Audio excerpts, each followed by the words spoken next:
Friends, ఈరోజైతే ఇగోండి onion పచ్చడి చేయబోతున్నాను.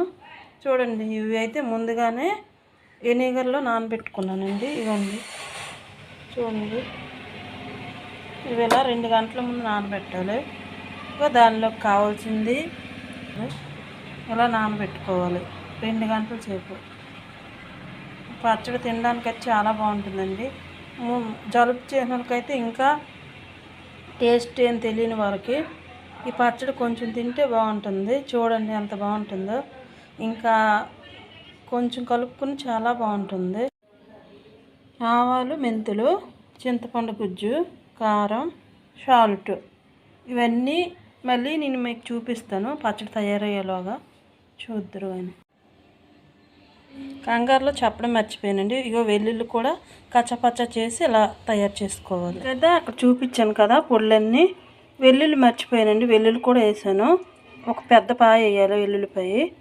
చూడండి, ఈ ముద్దలో ఇప్పుడు కొంచెం ఇది బాగా చల్లగా అవనిచ్చి ఆ ఉల్లిపాయలన్నీ ఇందులో కలపాలి. పచ్చడి అయితే హైలైట్ ఉంటుందండి. ఇది గ్రేవీ. ఇందులో ఉల్లిపాయలు కలిపినా కూడా మీకు చూపిస్తాను ప్రాసెస్. నా వీడియో కొంచెం మీకు నచ్చినట్టయితే లైక్ చేయండి ఫ్రెండ్స్. ఓకేనా? Bye friends. ఇగోండి, మీకు చూపించాను కదా ప్రాసెస్. పొళ్ళన్నీ కారం, ఉప్పు, పసుపు పొళ్ళన్నీ చూపించాను కదా. ఇగో ఇలా పచ్చడి ఎలా రెడీ అయింది.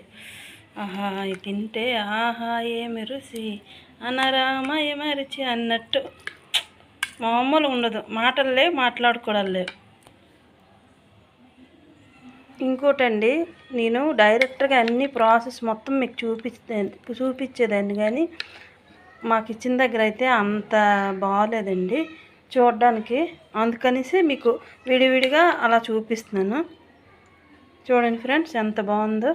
ఇది ఒక్క ముక్క వేసుకొని తింటే చాలా అన్నం కలిసింది. ఇగో ఈరోజు ఇప్పుడైతే నేను ఇంకేం కర్రీ చేయలేదు, ఈ పచ్చడితోటే తింటాం మేము. మా పిల్లలు చూసి ఇంక చెప్పాలి ఎలా ఉందో.